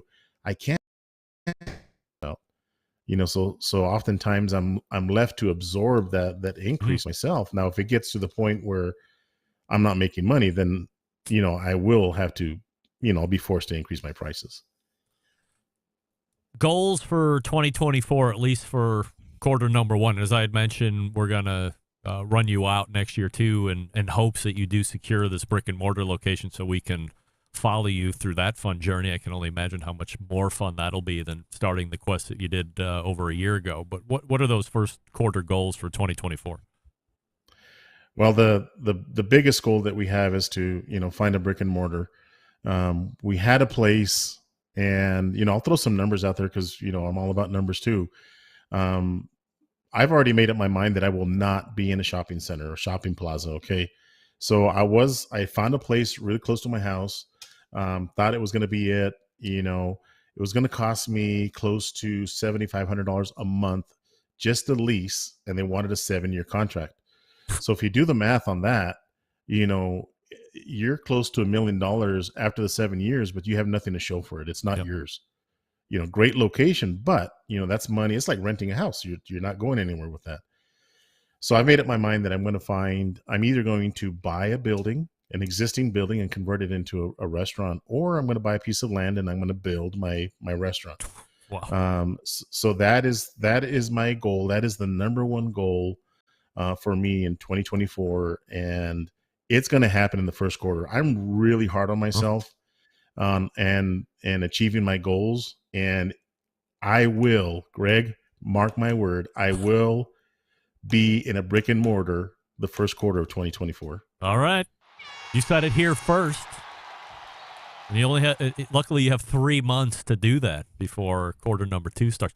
How's things between you and the wife? Things are good. My wife knows I work hard and long hours, but as I mentioned earlier, now that I'm fully staffed, and I've got a chef, I don't really have to be at my food truck, but I want to be there. I've gone to a lot of barbecue joints in Texas, Franklin, Evie Mae's, Valentina's, and guess who was there? The owner was there, the pit master. And, the reason why they're so successful is because, of what they do and how they run their business. And I'm not going to be that owner that walks away from their business and lets the team just handle it because, I've got expectations as well. So, I will continue to be at my food truck, but this, having a full staff does allow me to branch off a little bit and go find a place. Joe Martinez is the owner-operator over at Smokin' Joe's Pit BBQ in El Paso, Texas. Still no website, huh, Joe? I do have a website, Greg. Oh, you do? Look at you. I do. All right. What is it? SmokinJoe'sPitBBQ.com? Smokin' Joe's Pit BBQ EP, like El Paso. Yeah. .com. All right. So good news. I was going to say that should be also in Q1 goals, but we knocked that one down already. So good for you, Art. So now it's just on the brick and mortar. So when you are on in Q1 of 2024, that'll be the first thing that we talk about amongst some other stuff. Joe, appreciate all the insight and pulling the curtain back, maybe to a gruesome level. But again, these are done for folks that think they want to do this, and then you got to hit them with the stark truth, and it makes their decisions all of a sudden a lot easier to make, whether like, yeah, that's the life I want to lead, we're going to do it, or, oh, my God, I just shit my pants, and there's no way in hell I'm going to do that. Without that information that you're given, we can't do it. So appreciate it. Have a great Christmas, and we'll talk to you again in 2024. Thank you, Greg. You as well, buddy. You got it. Joe Martinez, Smokin' Joe's Pit BBQEP.com is the website, so check him out. We got that new website. He didn't have that last quarter. How about that? Daniel Vaughn's ready to go. Listen up, gang. Our friends at Big Papa Smokers have something special for you, listeners of the show. Whether you're a seasoned pitmaster like Joe or a grilling newbie like me, Big Papa Smokers is your one-stop shop for all things barbecue, from their championship rubs, mouth-watering sauces, essential accessories. They've got what you need to take your food to the next level, whether you're on the competition circuit or in the backyard. Here's the cherry on top. Big Papa Smokers offering the listeners of the Barbecue Central show an exclusive deal using promo code REMPE at checkout. That's REMPE. Get $10 off your next $50 purchase of rubs, sauces, or accessories. Imagine the possibilities. Evaluate your ribs with Big Papa's Sweet Money, or add Big Papa's Desert Gold to your chicken, or better yet, pick up Big Papa's Double Secret and put it on your steak. Head on over to BigPapaSmokers.com and start shopping today and start saving today with promo code REMPE at checkout. Claim $10 off your next order of $50 or more. Don't forget to check out Big Papa's full line of recipes over at CookingWithBigPapa.com. That's CookingWithBigPapa.com. And, of course, follow them on social media. We're back with Daniel Vaughn right after this. Stick around. We'll be right back.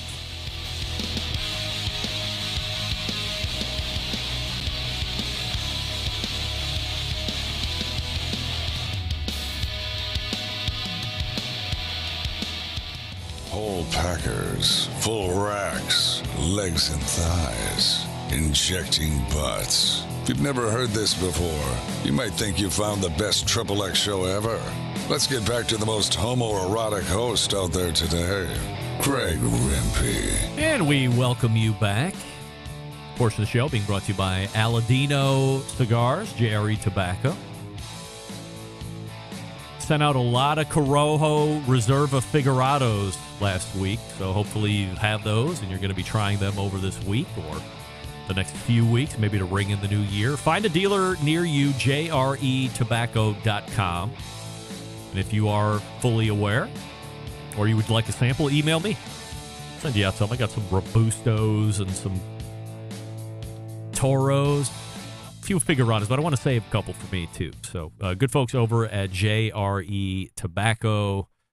And helping me close the show tonight is the barbecue editor for Texas Monthly Magazine. You also see him on the show for quarterly visits through the year as we talk about things going in and out of Texas that are barbecue, sometimes not barbecue related. It's our pal Daniel Vaughn. Daniel, how are you? I am good. How are you? Man, you are like, what?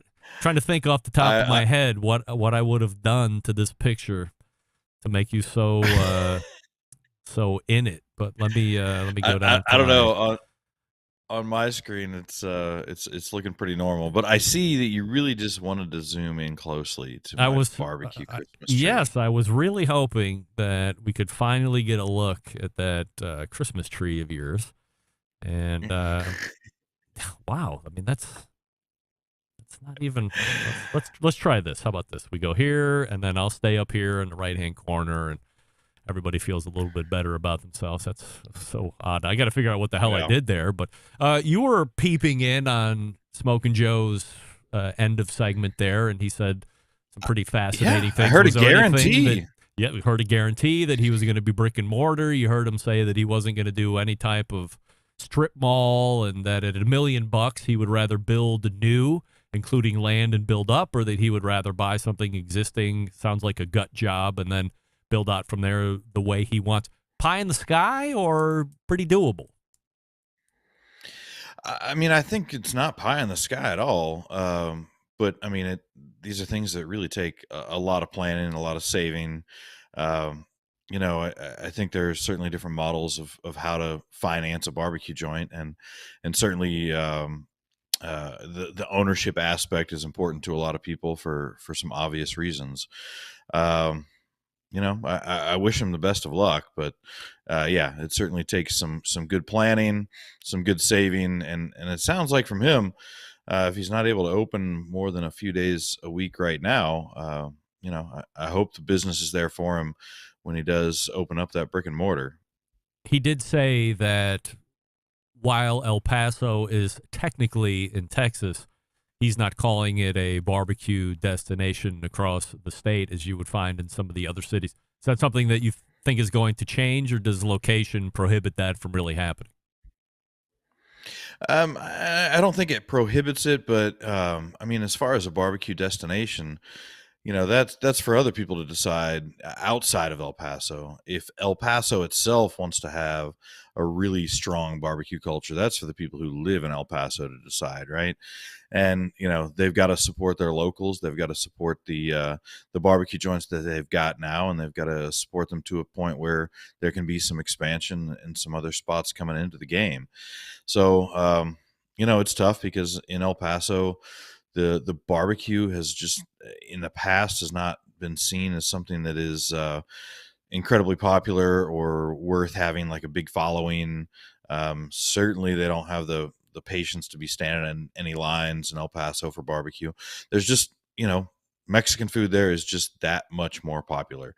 That's what people argue about there. It's it's just really hasn't been the barbecue in the past, but I think I think if people like Smokin' Joe are able to hang around and Desert Oak, and there's been Skinny's Barbecue is there as well. If these places can hang around, Hallelujah Barbecue, I think the expectations for what the barbecue customer in El Paso can raise, and they can understand that like they have they really have a gift at this point, and as long as they support it, they can continue to enjoy it. We kind of touched on it the last time you were on. You mentioned 4 barbecue restaurants in El Paso. I didn't mean to turn this into an El Paso segment here, but let's run it down the rabbit hole. If there were 12 or 16 of these types, same quality of the 4 that you mentioned originally, outside of can El Paso support all 16? But let's say they could. If there was that many, does sheer volume of greatness then change where people would be willing to travel for, or is it almost too big of a mountain when it comes to the Mexican food competition? Well, I mean, you start talking about 12 or 16. I mean, there is a finite population there in El Paso. Yeah. And so, yeah, being able to support that many would certainly be tough.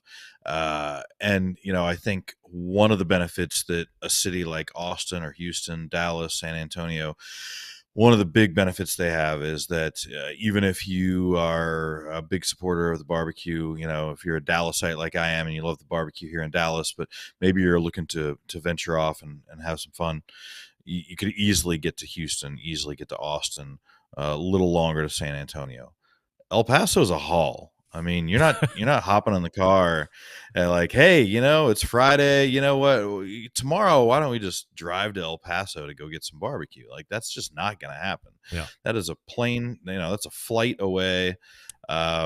And so El Paso itself isn't able to really benefit from a lot of that commingling that the around the Texas Triangle of San Antonio, Dallas, Fort Worth, and Houston enjoys. So I think that's really one of the tough things that they've got is they depend so much on just the people of El Paso being able to support them, and it doesn't really go much beyond that.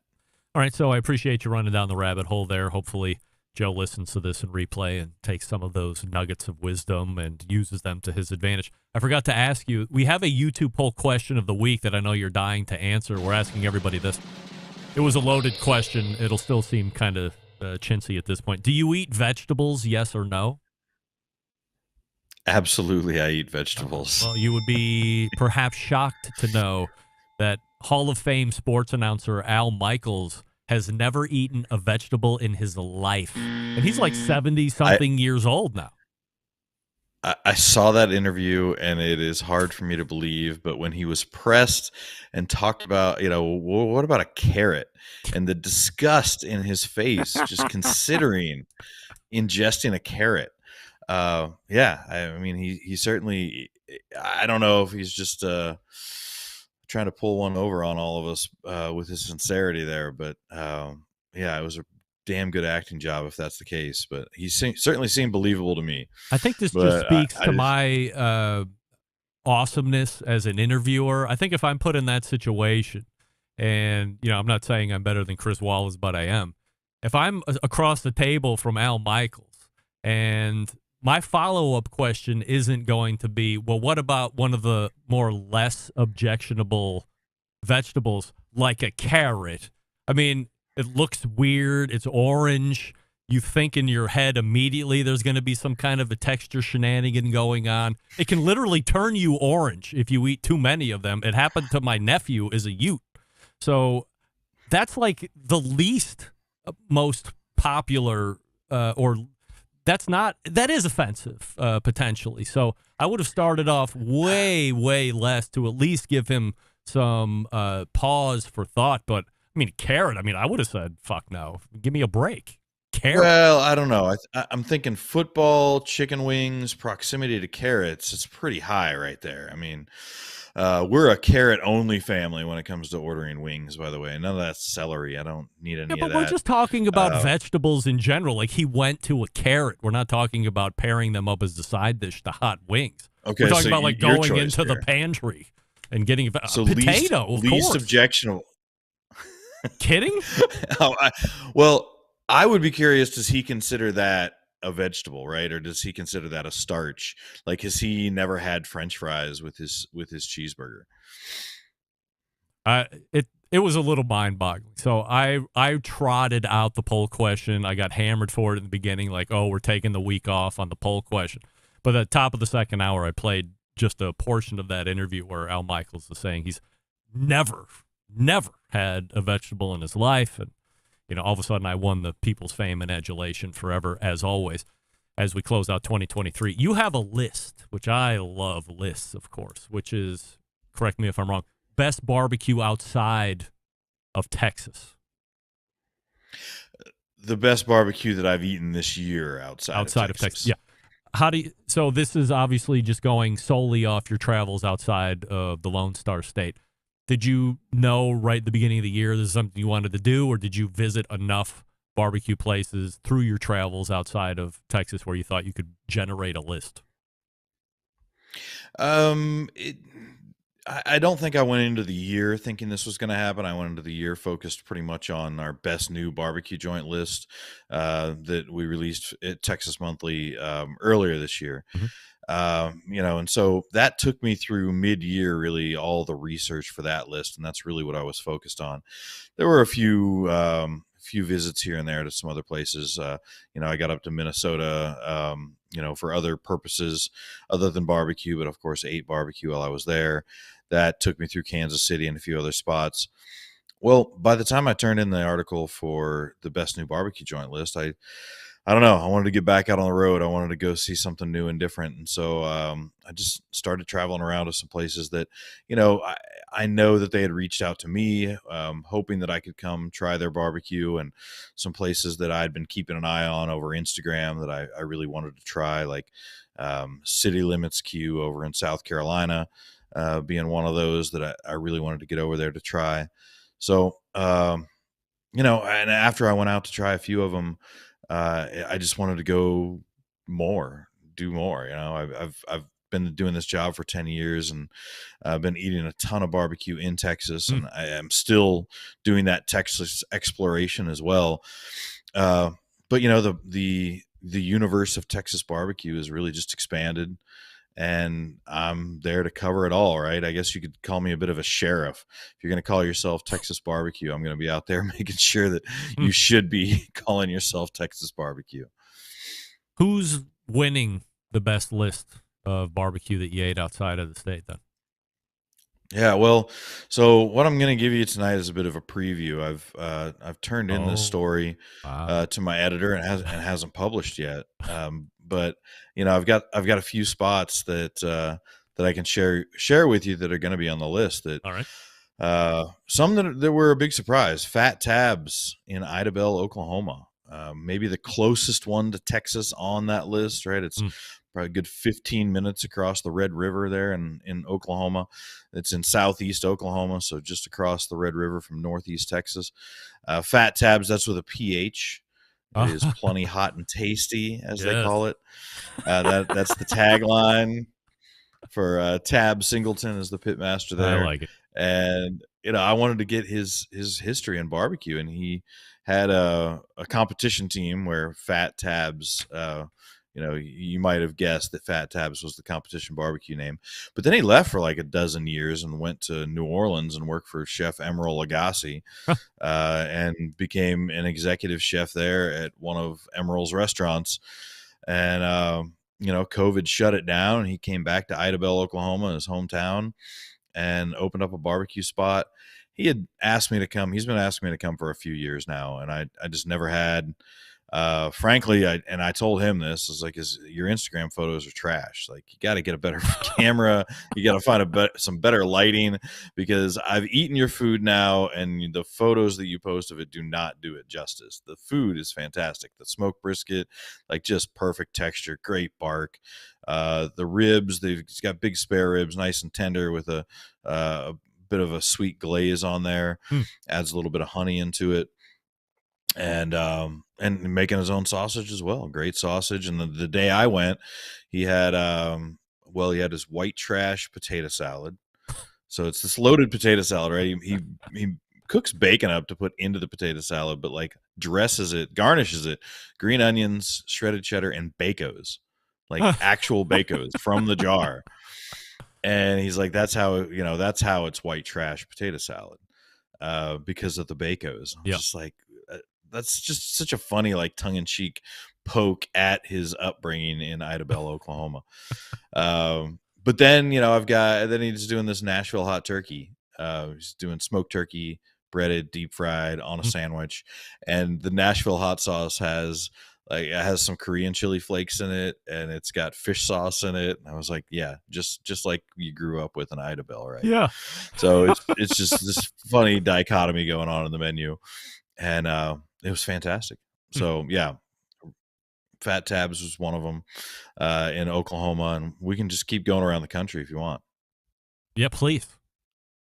Okay, all right. So then up in the Northeast, I went to Maryland. I flew into D.C. and went to a few places in Maryland. And I've written about them on the site. But one I wanted to bring to your specific attention is 250 Texas Barbecue. The fact that Texas Barbecue is in the name is always helpful, right? Yeah. But the backstory is an interesting one. It's a couple from El Salvador. And, the husband was in Austin, Texas, and basically was there on business, but was delayed for a couple of days. Didn't know anything about barbecue. Went to Franklin Barbecue.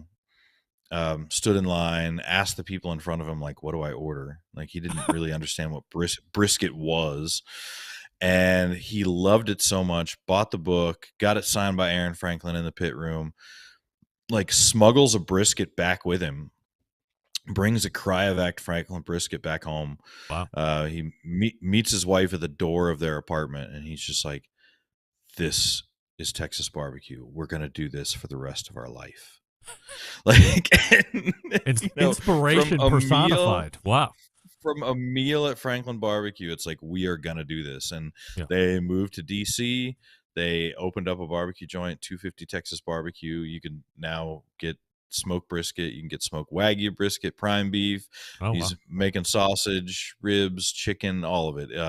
And then they do some Salvadoran touches as well. So you can get some fried plantains. They do red beans specifically from El Salvador. So it's also a fun mix there, but just flat out great barbecue. Wow. On a road trip over the summer, I was with my son, picked him up from camp in Minnesota, and we dropped my wife and daughter off at the airport in Minnesota, and it was our job to get the car back, to get the vehicle back home to Texas. And I gave him the option of a straight shot, or we could veer off the pathways and get over to Chicago, head down through Memphis, and come back through Arkansas. And in doing so, we stopped at Green Street Smoke Meats in Chicago. Very good. Now, I've been to Green Street before. It was fine, right? It was okay. And which no restaurant owner wants to hear, by the way. It was fine. Right. Yeah, exactly. It was fine. But Dave Bonner took over, and he's running the pits these days. I was able to do a cooking competition with him in the middle of nowhere, South Dakota, with the fine folks from Certified Angus Beef.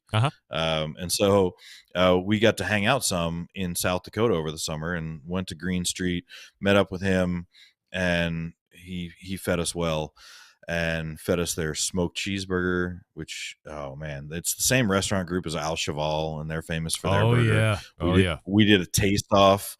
We had an Al Cheval burger right there with a smoked cheeseburger from Green Street Smoke Meats, and there were 3 of us at the table. We all agreed Green Street was the winner. Wow. That smokiness in the burger was so good, but the smoked chicken, the brisket there is great. So yeah, Green Street was just a great stop, even if my windshield had gotten smacked and cracked while I was parked a few blocks away. So got to drive home with that cracked windshield from Chicago. That was nice. Nice.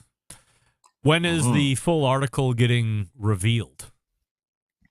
So that article will either be out at the end of this week, depending on my editor's workload and willingness to really do a lot of heavy lifting here right before Christmas, or just after Christmas. It'll be out before the new year. Let's put it that way. It's definitely going to be out before the new year. Do you have any 2024 first quarter predictions? Any things we're going to see, or that you think are going to happen that are not on our radar? Well, we're going to see me going outside of Texas once again for yet another barbecue road trip, but I'm not going to say where, because then everybody will be looking for me, and I got to sneak in. I got to do the sneak attack. Yeah, I did that here this last week over down in the Marfa area, in the Big Bend area of Texas, and it was just it's great to walk into a restaurant that's like, just like 12 hours from my house, and they're like, "Daniel, what are you doing here? I didn't expect you." I was like, "Exactly. Yes. That's exactly right." Yes. That's the way it's supposed to be. Yeah. But yeah, I don't know. Predictions for the new year. It's I don't know. I'm so focused on planning the trips that I've got, planning the trips in Texas and outside of Texas. I don't know. What are your predictions? What do you think is going to happen? My predictions happen next week with the embedded correspondence as we close out 2023. And I have some burners, so make sure that you catch the podcast or tune in live for once in 2023. And Joe Flacco, Super Bowl champion? Of course. Yeah, okay, all right. Let me ask you this. Let's run down this rabbit hole for a second. Hold on. Let me make sure that my software automation doesn't take us out of the show here before we have to. On the off chance, I mean, really, when you stop to think about it, the chances of getting into the playoffs, okay, I mean, we can talk about that. But getting to the Super Bowl, Well, first of all, for every win, now that he's been signed off the practice roster, he gets $75,000 for it, so that's nice. If he gets to the Super Bowl, gets $2 million. So he's very incentivized to do as well as he can. So let's run it down.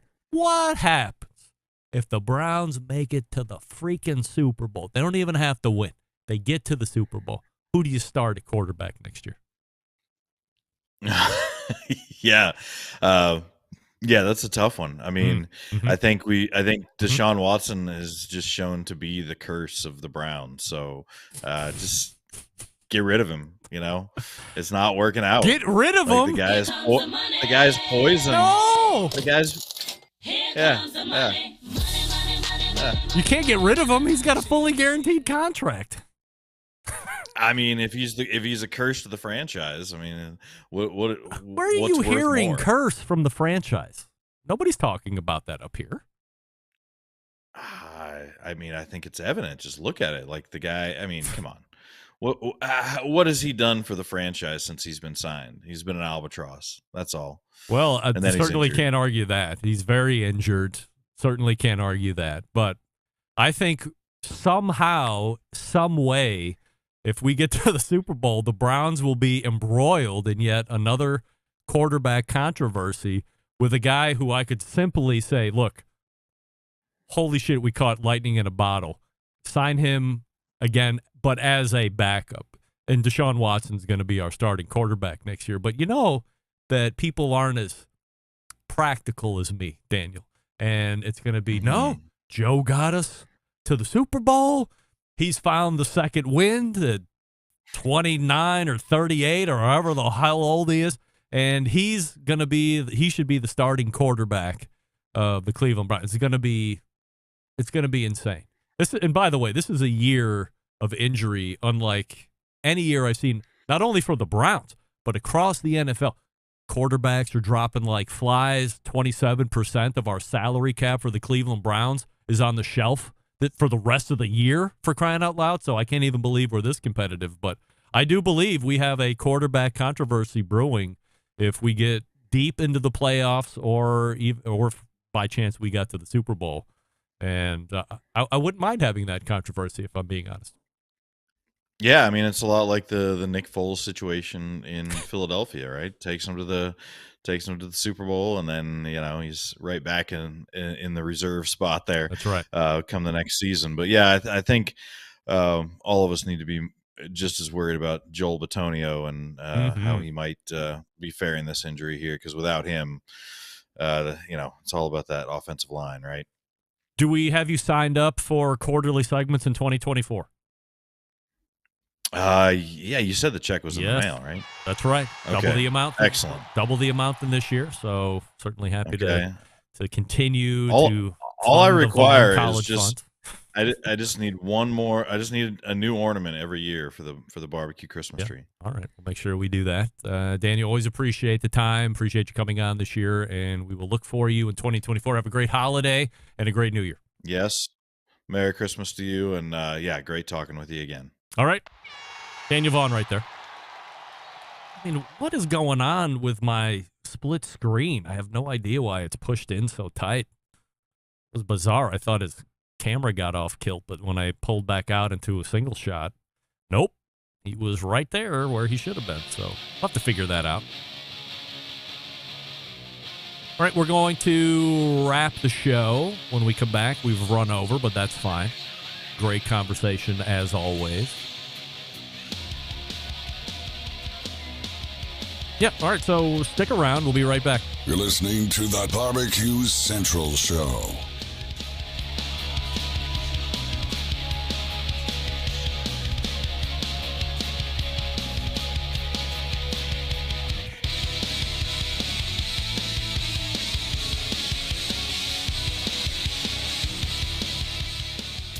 Let's get back to a guy who has more experience giving you his opinion than he actually has cooking. Once again, here's your host, Greg Rempe.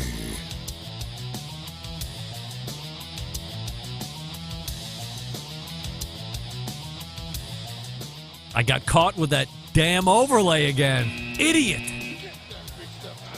How do I miss that? How can I not see me twice? Ugh. Urgh. We thank Daniel Vaughn for joining us for an extended last segment. TM, like Tom Mike. TMBBQ.com is his website, and you should be going there. Spend the money to sign up. He's got a great stuff. Ooh, I missed it, but I'm just seeing now, 23 minutes ago, it looks like Bobby Rempe taking in the show as well, which we certainly appreciate. But I'm sure she didn't make it all the way through the interview segment, which is a shame because it was entertaining as hell. And a great way to close out the third week of December here. Before we go, want to wish everybody a safe Christmas, of course. I hope you get everything you want. I hope you're gifting everything you want. Know this. If you're around anybody that you like, or you're able to get in contact with anybody, I offer you this piece of advice, if you can. Make sure that you are thankful for the folks that are around you and that you are and have remained in contact with. Don't infect your life with nonsense. If you don't want to be around anybody, they're pulling you down, do your best to break ties or limit contact, only the positivity. Because at any moment, you could be delivered news or an accident could happen, and the most important people in your life can be taken away from you. And if you're not spending time in gratuitous situations, if you're not telling people how grateful you are for them regularly, you could be put in a spot where you won't be able to anymore. So my Christmas present to you is continuing the show, of course, through 2023 and for the foreseeable future, unless a huge paycheck comes my way to buy it, because everything is for sale in my world. But to also be grateful and to recognize when you are amongst the most important people of your life and telling them that you appreciate it. And maybe they don't understand it as much as you do, but telling them that is really good for you. Trust me on this. And with that, we say good afternoon, good evening, and good night. All the way back in the first hour, we talked with Joey Machado. Then we had Wes Wright from cookoutnews.com. Yes, indeedy. Second hour, Joe Martinez from Smokin Joe's Pit BBQ EP.com, who has said right here on this show mere moments ago that in the first quarter of 2024, he will have his own brick and mortar restaurant secured. You are now on the clock, Joe. Well done to put yourself on the clock. We close it out with Daniel Vaughn, Texas Monthly's barbecue editor, TMBBQ.com. Tonight's poll ends this way. 83% of you are saying yes, you eat vegetables. 17% saying no, I eat vegetables. So how do I always leave you? September 11th, 2001. I will never forget. I hope you have a great Christmas coming up on Monday. We will be back on Tuesday with a live show with the embedded correspondents and others. So until next Tuesday at 9 p.m. Eastern, this is your program host and proud... Wait, did I say it? How do I leave you? September 11th, 2001. I will never forget. And until next Tuesday at 9 p.m. Eastern, this is your program host, the proud U.S. American, Greg Rempe. Good night now.